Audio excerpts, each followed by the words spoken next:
Chapter 10. In the house of his heavenly, and in the home of his earthly Father, the temple of Jerusalem, and the retirement at Nazareth. St. Luke 2:41 through 52. Once only is that great silence, which lies on the history of Christ's early life, broken. It is to record what took place on his first visit to the temple. What this meant, even to an ordinary devout Jew, may easily be imagined. Where life and religion were so intertwined, and both in such organic connection with the temple and the people of Israel, every thoughtful Israelite must have felt as if his real life were not in what was around, but ran up into the grand unity of the people of God, and were compassed by the halo of its sanctity. To him it would be true in the deepest sense that, so to speak, each Israelite was born in Zion, as assuredly all the wellsprings of his life were there. It was, therefore, not merely the natural eagerness to see the city of their God and of their fathers, glorious Jerusalem, nor yet the lawful enthusiasm, national or religious, which would kindle at the thought of our feet standing within those gates, through which priests, prophets, and kings had passed, but far deeper feelings which would make glad when it was said, "Let us go into the house of Jehovah." They were not ruins to which precious memories clung, nor did the great hope seem to lie afar off, behind the evening mist, but glorious things were spoken of Zion, the city of God. In the past, and in the near future, the thrones of David were to be set within her walls and amidst her palaces. In strict law, personal observance of the ordinances, and hence attendance on the feasts at Jerusalem, devolved on a youth only when he was of age, that is, at 13 years. Then he became what was called a son of the commandment, or of the Torah. But as a matter of fact, the legal age was in this respect anticipated by 2 years, or at least by 1. It was in accordance with this custom that, on the first Pascha after Jesus had passed his 12th year, his parents took him with them in the company of the Nazarenes to Jerusalem. The text seems to indicate that it was their wont to go up to the temple, and we mark that, although women were not bound to make such personal appearance, Mary gladly availed herself of what seems to have been the direction of Hillel, followed also by other religious women mentioned in rabbinic writings, to go up to the solemn services of the sanctuary.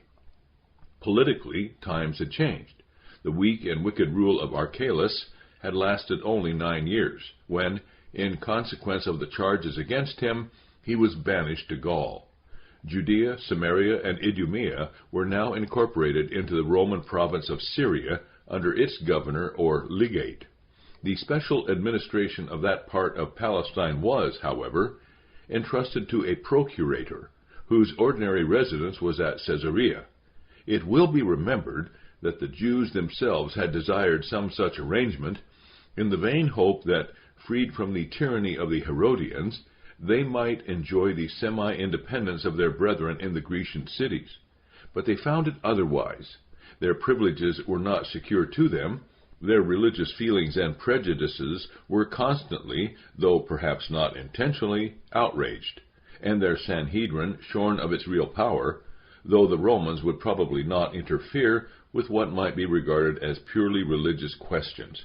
Indeed, the very presence of the Roman power in Jerusalem was a constant offense, and must necessarily have issued in a life-and-death struggle. One of the first measures of the new legate of Syria, Sulpicius Quirinius, after confiscating the ill-gotten wealth of Archelaus, was to order a census in Palestine with the view of fixing the taxation of the country. The popular excitement which this called forth was due, probably, not so much to opposition on principle as to this, that the census was regarded as the badge of servitude, and incompatible with the theocratic character of Israel. Had a census been considered absolutely contrary to the law, the leading rabbis would never have submitted to it, nor would the popular resistance to the measure of Quirinius have been quelled by the representations of the high priest Joazar. But Although through his influence the census was allowed to be taken, the popular agitation was not suppressed. Indeed, that movement formed part of the history of the time, and not only affected political and religious parties in the land, but must have been presented to the mind of Jesus himself, since, as will be shown, it had a representative within his own family circle. The accession of Herod, misnamed the Great, marked a period in Jewish history which closed with the war of despair against Rome and the flames of Jerusalem and the Temple. It gave rise to the appearance of what Josephus, despite his misrepresentation of them, rightly calls a fourth party, besides the Pharisees, Sadducees, and Essenes, that of the nationalists. A deeper and more independent view of the history of the times would, perhaps, lead us to regard the whole country as ranged either with or against that party. As afterwards expressed in its purest and simplest form, their watchword was, negatively, to call no human being their absolute Lord; positively, that God alone was to lead as absolute Lord. It was, in fact, a revival of the Maccabean movement, perhaps more fully in its national than in its religious aspect, although the two could scarcely be separated in Israel, and their motto almost reads like that which, according to some, furnished the letters whence the name Maccabee was composed: "Who like thee among the gods, Jehovah?" It is characteristic of the times and religious tendencies that their followers were no more called, as before, the pious, but zealots, or, by the Hebrew equivalent, Canaanians, not Canaanites as in A.V. The real home of that party was not Judea nor Jerusalem, but Galilee.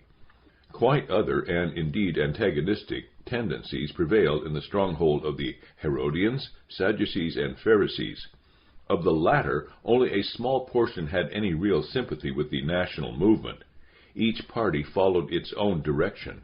The Essenes, absorbed in theosophic speculations, not untinged with Eastern mysticism, withdrew from all contact with the world and practiced an ascetic life.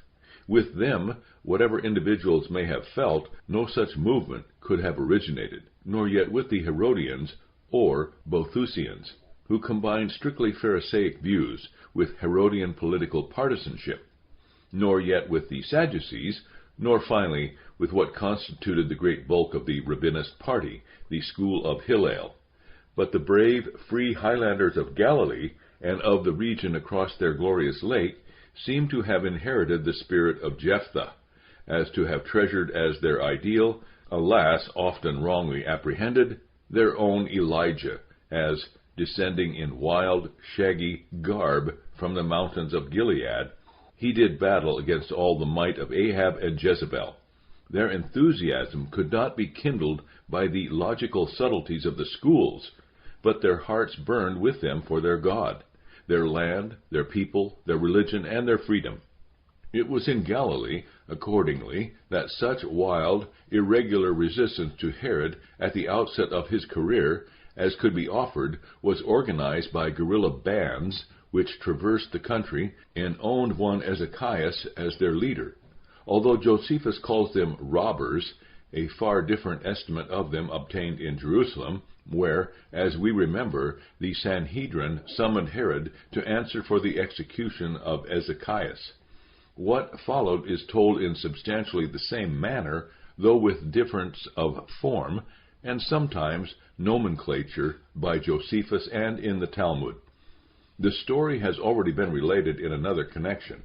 Suffice it that, after the accession of Herod, the Sanhedrin became a shadow of itself. It was packed with Sadducees and priests of the king's nomination, and with doctors of the canon law, whose only aim was to pursue in peace their subtleties, who had not, and, from their contempt of the people, could not have, any real sympathy with national aspirations, and whose ideal heavenly kingdom was a miraculous, heaven-instituted, absolute rule of rabbis. Accordingly, the national movement, as it afterwards developed, received neither the sympathy nor the support of leading rabbis. Perhaps the most gross manifestation of this was exhibited shortly before the taking of Jerusalem, by Rabbi Yochanan ben Zakkai, the most renowned among its teachers.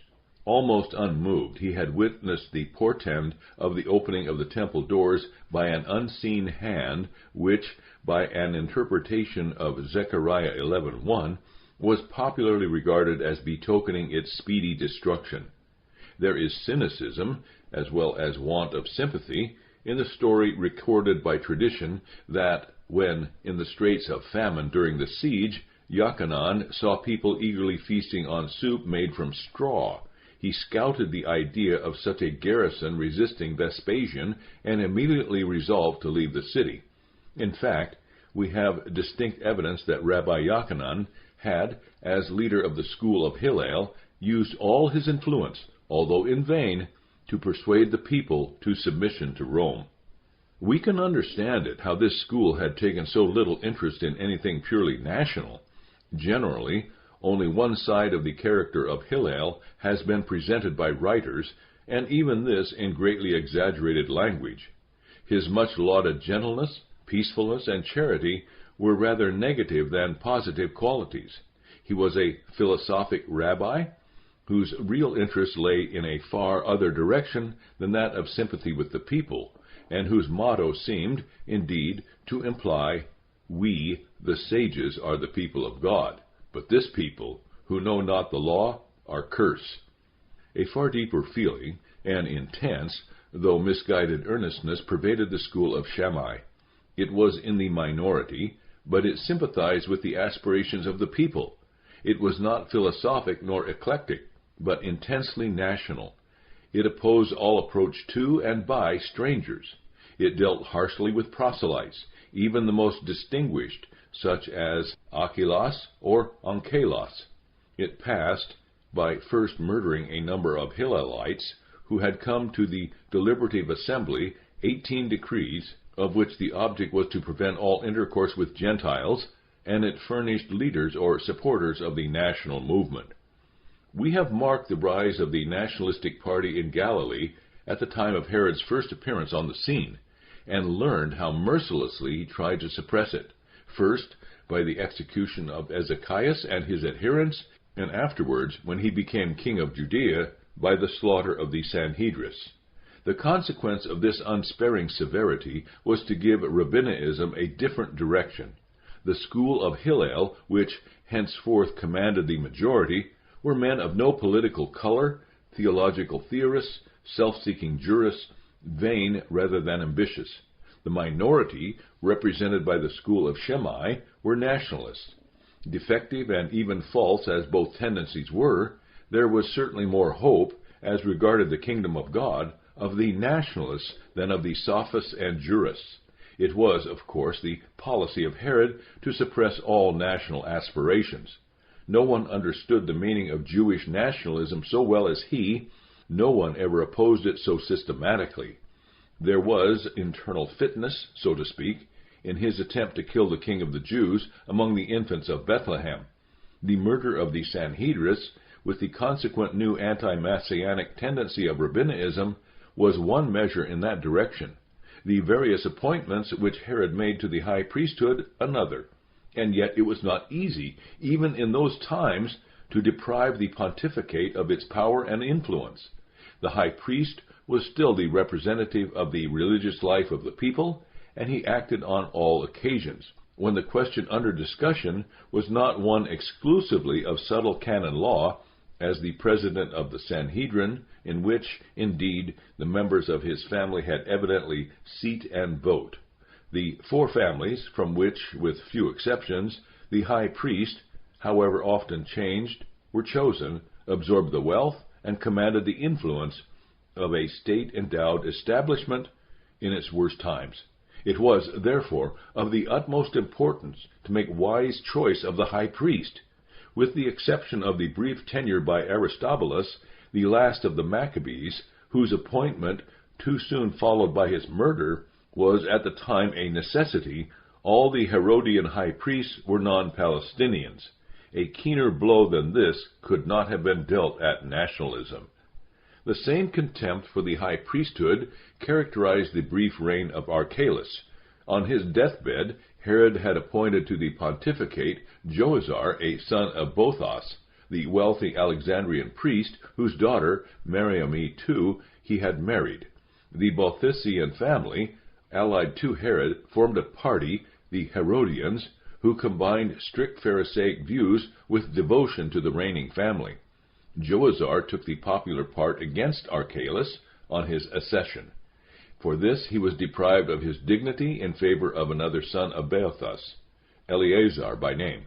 But the mood of Archelaus was fickle. Perhaps he was distrustful of the family of Boethus. At any rate, Eleazar had to give place to Jesus, the son of Sai, an otherwise unknown individual. At the time of the taxing of Quirinius, we find Joazar again in office, apparently restored to it by the multitude which, having taken matters into its own hands at the change of the government, recalled one who had formerly favored national aspirations. It is thus that we explain his influence with the people in persuading them to submit to the Roman taxation. But if Joazar had succeeded with the unthinking populace, he failed to conciliate the more advanced of his own party, and, as the event proved, the Roman authorities also, whose favor he had hoped to gain. It will be remembered that the nationalistic party, or zealots, as they were afterwards called, first appeared in those guerrilla bands which traversed Galilee under the leadership of Ezekias, whom Herod executed. But the national party was not destroyed, only held in check during his iron reign. It was once more the family of Ezekias that headed the movement. During the civil war, which followed the accession of Archelaus, or rather was carried on while he was pleading his cause in Rome, the standard of the nationalists was again raised in Galilee. Judas, the son of Ezekias, took possession of the city of Sepphoris, and armed his followers from the royal arsenal there. At that time, as we know, the high priest Joazar sympathized, at least indirectly, with the nationalists. The rising, which indeed was general throughout Palestine, was suppressed by fire and sword, and the sons of Herod were enabled to enter on their possessions. But when, after the deposition of Archelaus, Joazar persuaded the people to submit to the taxing of Quirinius, Judas was not disposed to follow what he regarded as the treacherous lead of the pontiff. In conjunction with a Shammite rabbi, Sadok, he raised again the standard of revolt, although once more unsuccessfully. How the Hillelites looked upon this movement we gather even from the slighting allusion of Gamaliel. The family of Ezekias furnished other martyrs to the national cause. The two sons of Judas died for it on the cross in 46 A.D. Yet a third son, Menahem, who, from the commencement of the war against Rome, was one of the leaders of the most fanatical nationalists, the Sicarii, the Jacobins of the party, as they had been aptly designated, died under unspeakable sufferings, while a fourth member of the family, Eleazar, was the leader of Israel's forlorn hope, and nobly died at Masada in the closing drama of the Jewish War of Independence. Of such stuff were the Galilean zealots made. But we have to take this intense nationalistic tendency also into account in the history of Jesus, the more so that at least one of his disciples, and he a member of his family, had at one time belonged to the party. Only the kingdom, of which Jesus was the king, was, as he himself said, not of this world, and of far different conception from that for which the nationalists longed. At the time when Jesus went up to the feast, Quirinius was, as already stated, governor of Syria. The taxing and the rising of Judas were alike past, and the Roman governor, dissatisfied with the trimming of Joazar, and distrustful of him, had appointed in his stead Annas, the son of Seth, the Annas of infamous memory in the New Testament. With brief interruption, he or his son held the pontifical office till, under the procurateship of Pilate, Caiaphas, the son-in-law of Annas, succeeded to that dignity. It has already been stated that, subject to the Roman governors of Syria, the rule of Palestine devolved on procurators, of whom Coponius was the first. Of him and his immediate successors, Marcus Ambivius, Annius Rufus, and Valerius Gratus, we know little. They were indeed guilty of the most grievous fiscal oppressions. but they seem to have respected, so far as was in them, the religious feelings of the Jews. We know that they even removed the image of the emperor from the standards of the Roman soldiers before marching them into Jerusalem, so as to avoid the appearance of a cultus of the Caesars. It was reserved for Pontius Pilate to force this hated emblem on the Jews, and otherwise to set their most sacred feelings at defiance. But we may notice, even at this stage, with what critical periods in Jewish history the public appearance of Christ synchronized. His first visit to the temple followed upon the Roman possession of Judea, the taxing and the national rising, as also the institution of Annas to the high priesthood. And the commencement of his public ministry was contemporaneous with the accession of Pilate and the institution of Caiaphas. Whether viewed subjectively or objectively, these things also have a deep bearing upon the history of the Christ.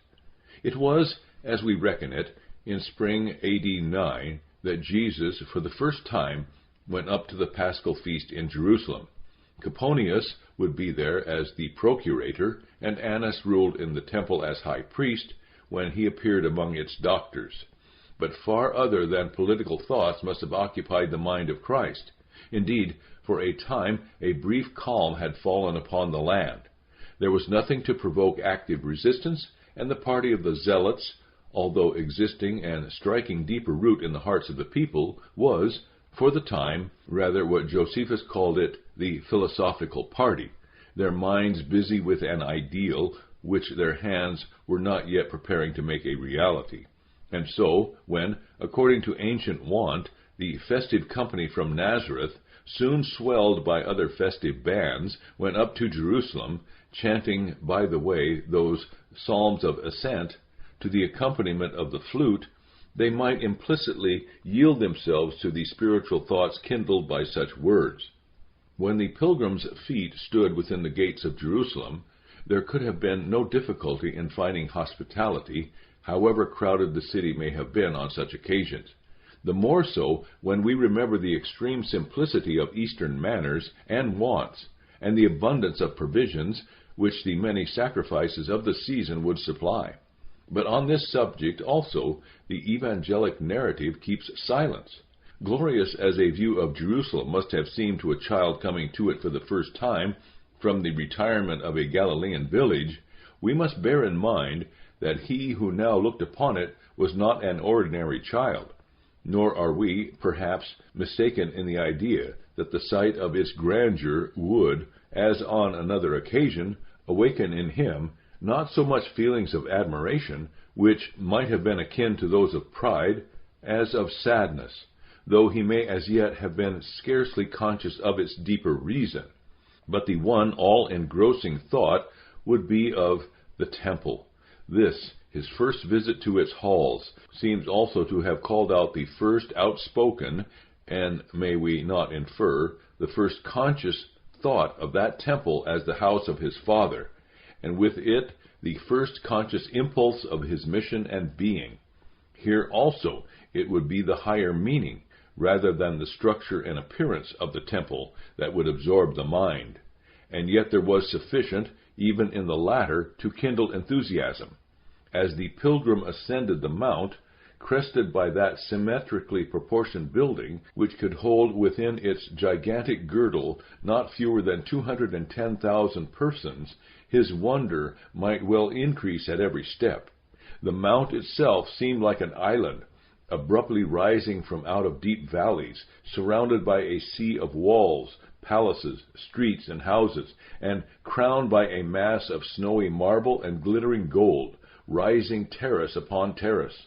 Altogether, it measured a square of about 1,000 feet, or, to give a more exact equivalent of the measurements furnished by the rabbis, 927 feet. At its northwestern angle, and connected with it, frowned the castle of Antonia, held by the Roman garrison. The lofty walls were pierced by massive gates, the unused gate on the north, the Susa gate on the east, which opened on the arched roadway to the Mount of Olives, the so-called Huldah gates, which led by tunnels from the priest suburb Ophel into the outer court, and finally 4 gates on the west.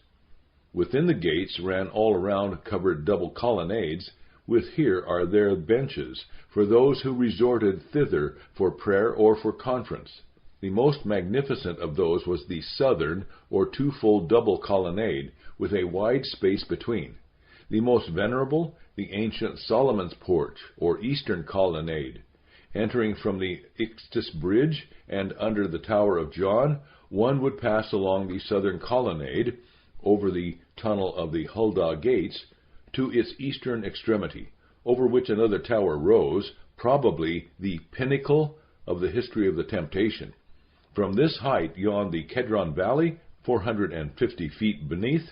From that lofty pinnacle the priest each morning watched and announced the earliest streak of day. Passing along the eastern colonnade, or Solomon's porch, we would, if the description of the rabbis is trustworthy, have reached the Susa gate, the carved representation of that city over the gateway, reminding us of the eastern dispersion. Here the standard measures of the temple are said to have been kept, and here also we have to locate the first or lowest of the three Sanhedrins, which, according to the Mishnah, held their meetings in the temple, the second or intermediate court of appeal being in the court of the priests, probably close to the Nicanor gate, and the highest, that of the great Sanhedrin, at one time in the hall of hewn square stones.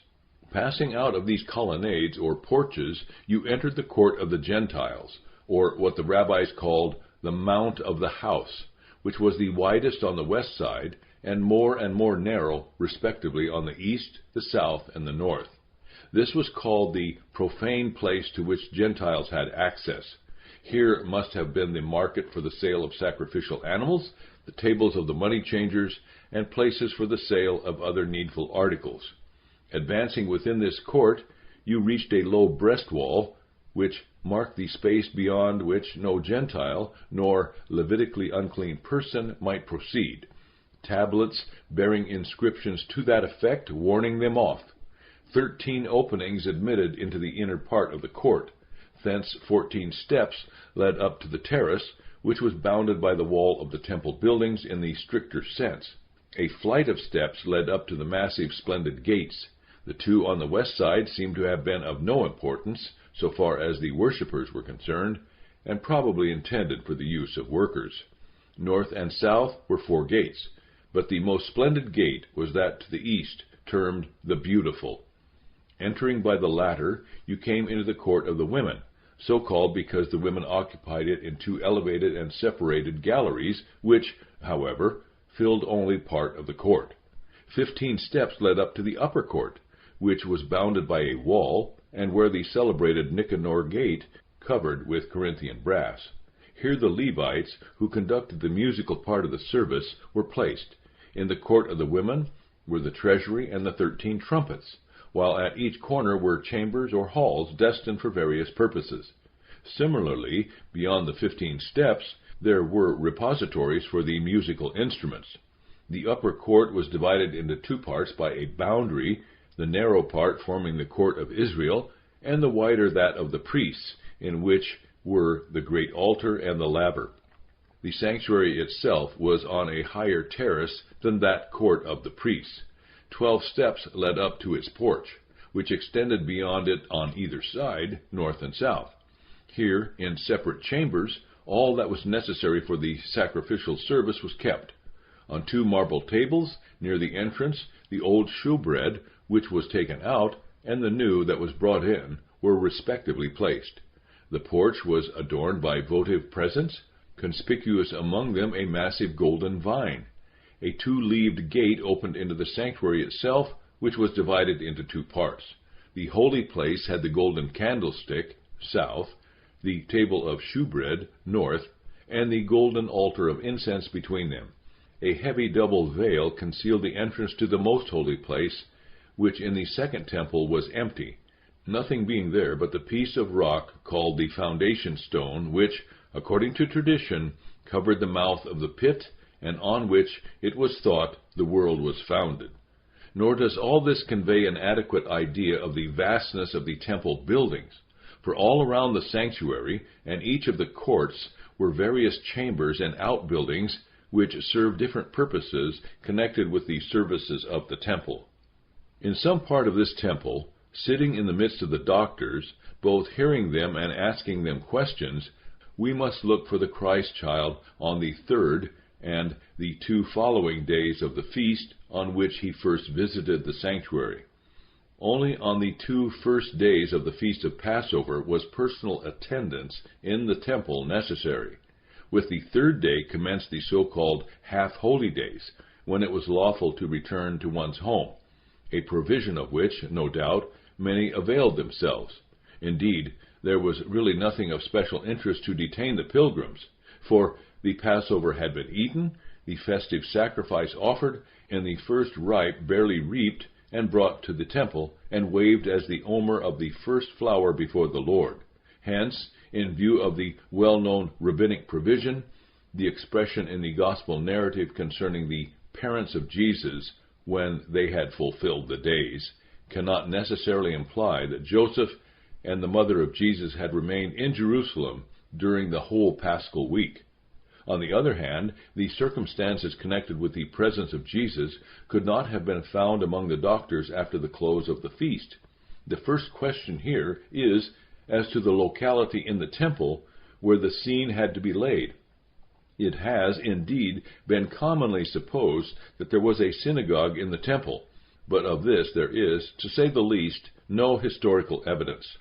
But even if such had existed, the worship and address of the synagogue would not have offered any opportunity for the questioning on the part of Jesus which the narrative implies. Still more groundless is the idea that there was in the temple something like a Beth Ha-Midrash, or theological academy, not to speak of the circumstance that a child of 12 would not at any time have been allowed to take part in its discussions. But there were occasions on which the temple became virtually, though not formally, a Beth Ha-Midrash.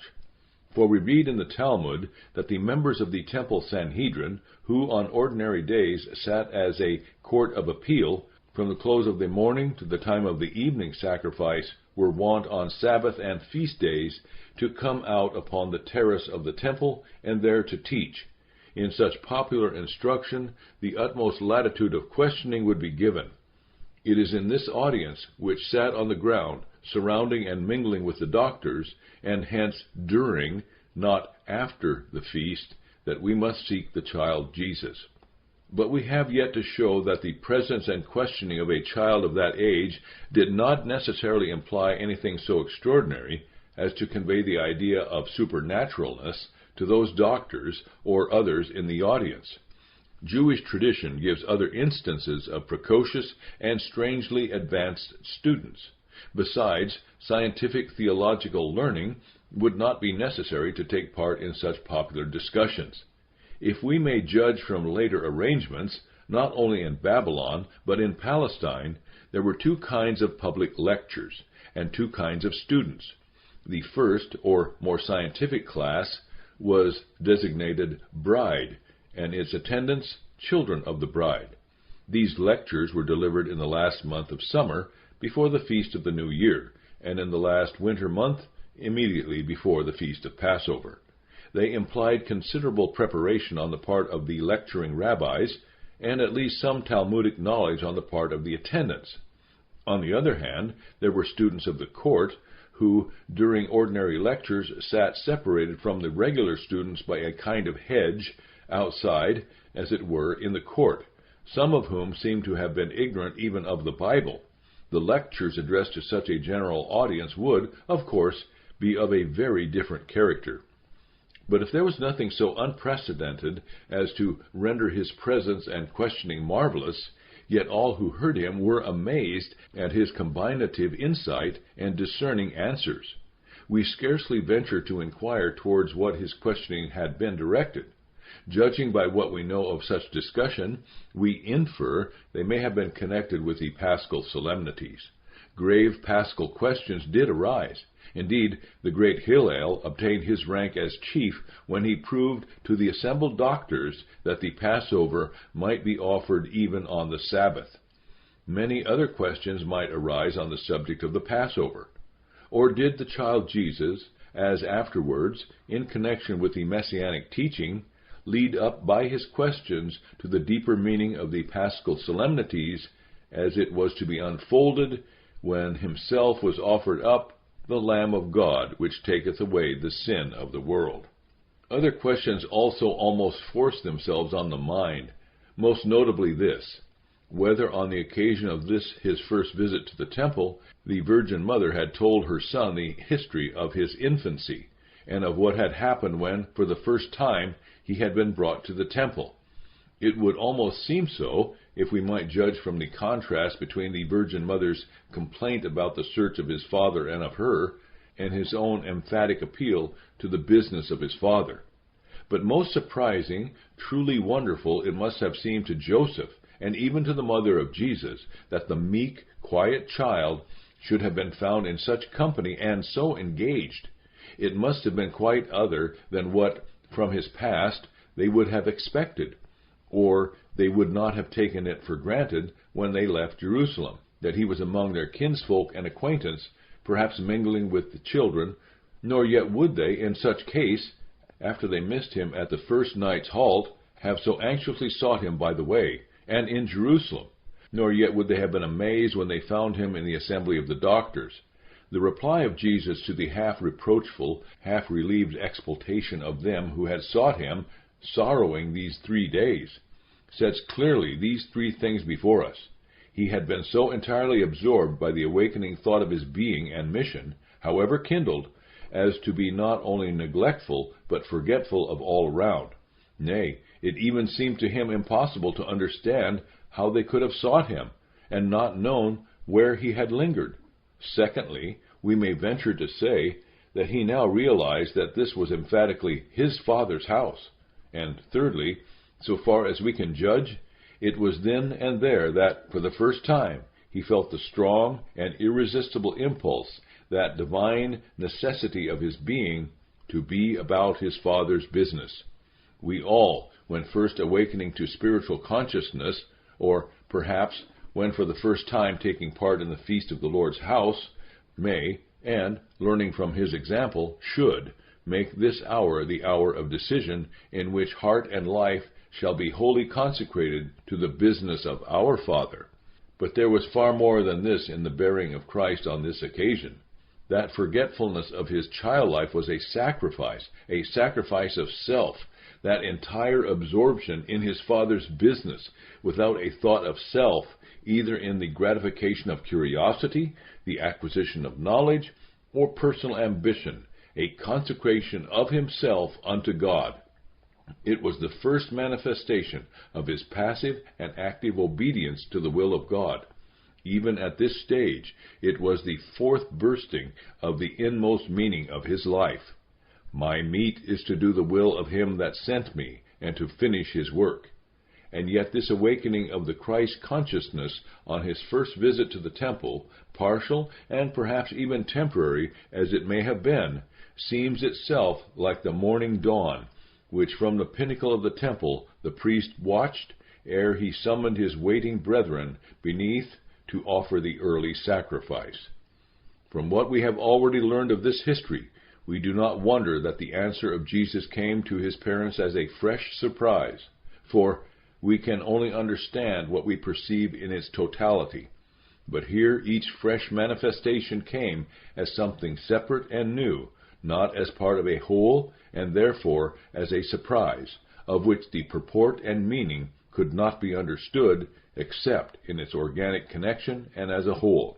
And for the true human development of the God-man, what was the natural was also the needful process, even as it was best for the learning of Mary herself, and for the future reception of his teaching.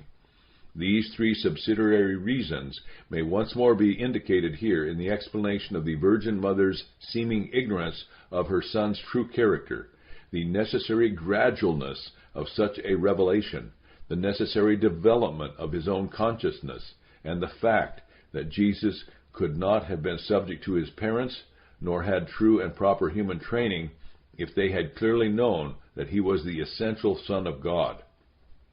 A further, though to us it seems a downward step, was his quiet, immediate, unquestioning return to Nazareth with his parents and his willing submission to them while there. It was self-denial, self-sacrifice, self-consecration to his mission, with all that it implied.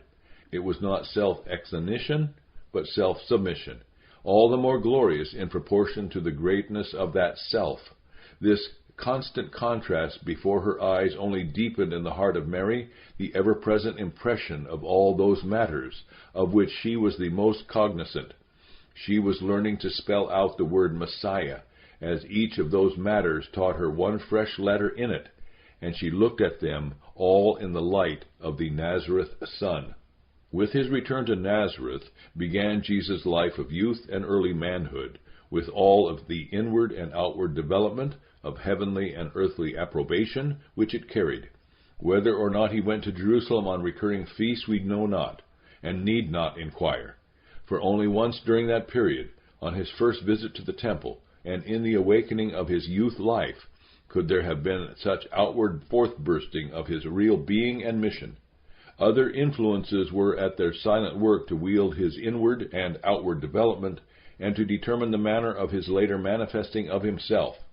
We assume that the school education of Jesus must have ceased soon after his return to Nazareth. Henceforth, the Nazareth influences on the life and thinking of Jesus may be grouped, and progressively, as he advanced from youth to manhood, under these particulars: home, nature, and prevailing ideas. 1. Home. Jewish home life, especially in the country, was of the simplest. Even in luxurious Alexandria, it seems often to have been such, alike as regarding the furnishing of the house and the provisions of the table. The morning and midday meal must have been of the plainest, and even the larger evening meal of the simplest, in the home at Nazareth. Only the Sabbath and festivals, whether domestic or public, brought what of the best lay within reach. But Nazareth was not the city of the wealthy or influential, and such festive evening entertainments, with elaborate ceremoniousness of reception, arranging of guests according to rank, and rich spread of board, would but rarely, if ever, be witnessed in those quiet homes. The same simplicity would prevail in dress and manners, but close and loving were the bonds which drew together the members of a family, and deep the influence which they exercised on each other. We cannot here discuss the vexed question whether the brothers and sisters of Jesus were such in the real sense, or step-brothers and sisters, or else cousins, though it seems to us as if the primary meaning of the terms would scarcely have been called in question, but for a theory of false asceticism and an undervaluing of the sanctity of the married estate. But, whatever the precise relationship between Jesus and these brothers and sisters, it must, on any theory, have been of the closest, and exercised its influence upon him. Passing over Joseph, of whose history we know next to nothing, we have sufficient materials to enable us to form some judgment of what must have been the tendencies and thoughts of two of his brothers, James and Jude, before they were heart and soul followers of the Messiah, and of his cousin Simon. If we might venture on a general characterization, we would infer from the epistle of St. James that his religious views had been originally cast in the mold of Shammai. Certainly there is nothing of the Hillelite direction about it, but all to remind us of the earnestness, directness, vigor, and rigor of Shammai. Of Simon, we know that he had belonged to the nationalistic party, since he is expressly so designated zealot.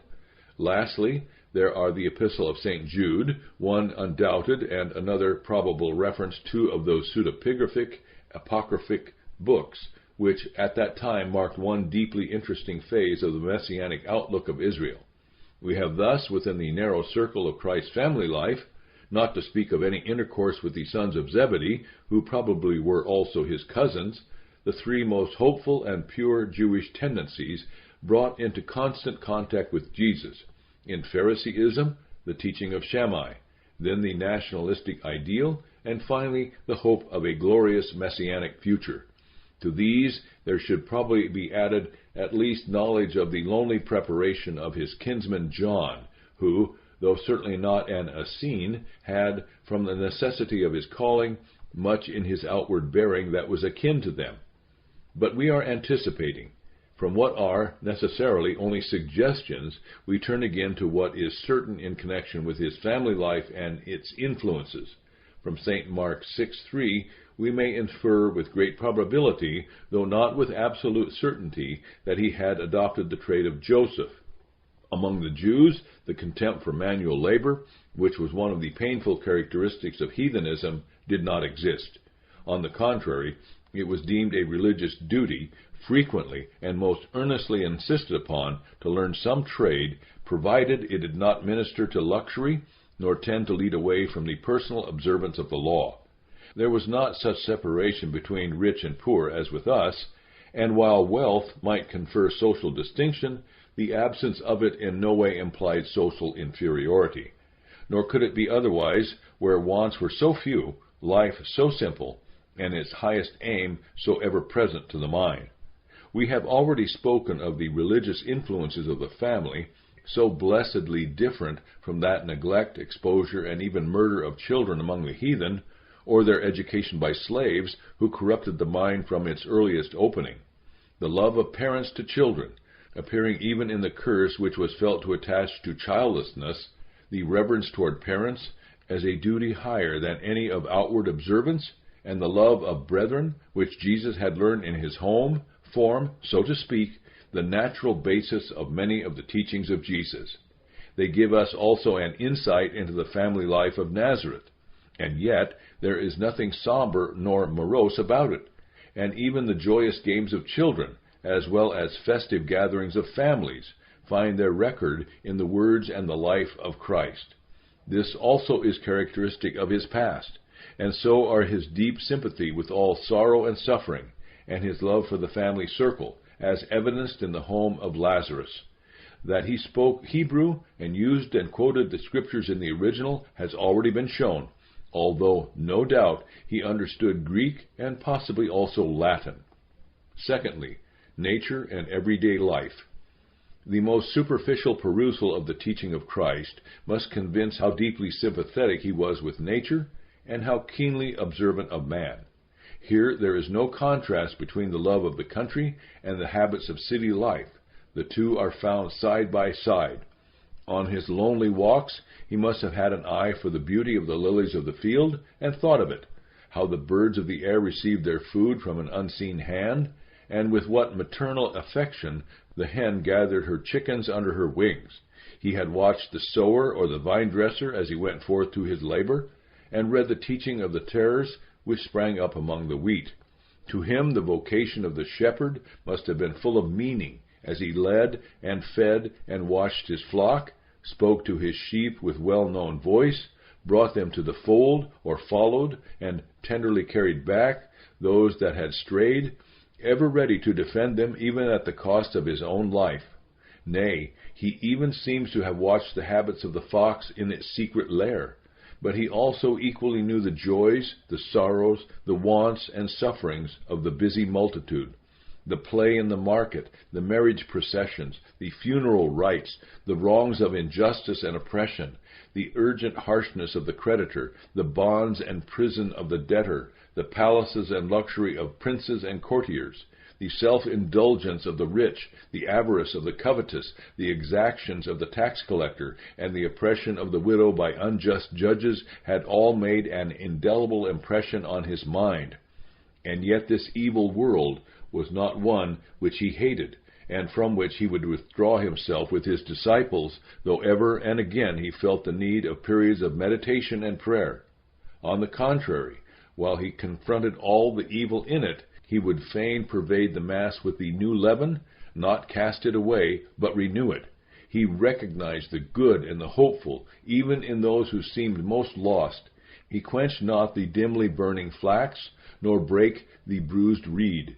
It was not contempt of the world, but sadness over it, not condemnation of man, but drawing him to his heavenly Father, not despising of the little and the poor, whether outwardly or inwardly such, but encouragement and adoption of them, together with keen insight into the real under the mask of the apparent, and withering denunciation and unsparing exposure of all that was evil, mean, and unreal, wherever it might appear. Such were some of the results gathered from his past life, as presented in his teaching. Thirdly, on the prevailing ideas around with which he was brought in contact, some have already been mentioned. Surely the earnestness of his Shammite brother, if such we may venture to designate him, the idea of the kingdom suggested by the nationalists only in its purest and most spiritual form, as not of this world, and as truly realizing the sovereignty of God in the individual, whoever he might be, even the dreamy thoughts of the prophetic literature of those times, which sought to read the mysteries of the coming kingdom, as well as the prophet-like asceticism of his forerunner and kinsman, formed at least so many points of contact for his teaching. Thus, Christ was in sympathy with all the highest tendencies of his people and time. Above all, there was his intimate converse with the scriptures of the Old Testament. If in the synagogue he saw much to show the hollowness, self-seeking, pride, and literalism which a mere external observance of the law fostered, he would ever turn from what man or devil said to what he read to what was written. Not one dot or hook of it could fall to the ground. All must be established and fulfilled. The law of Moses in all its bearings, the utterances of the prophets, Isaiah, Jeremiah, Ezekiel, Daniel, Hosea, Micah, Zechariah, Malachi, and the hopes and consolations of the Psalms were all to him literally true, and cast their light upon the building which Moses had reared. It was all one, a grand unity, not an aggregation of different parts, but the unfolding of a living organism. Chiefest of all, it was the thought of the messianic bearing of all Scripture to its unity, the idea of the kingdom of God, and the King of Zion, which was the life and light of all. Beyond this, into the mystery of his inner converse with God, the unfolding of his spiritual receptiveness, and the increasing communication from above, we dare not enter. Even what his bodily appearance may have been, we scarcely venture to imagine. It could not but be that his outer man in some measure bodied forth his inner being. Yet we dread gathering around our thoughts of him the artificial flowers of legend. What his manner and mode of receiving and dealing with men were, we can portray to ourselves from his life. And so it is best to remain content with the simple account of the evangelic narrative: Jesus increased in favor with God and man.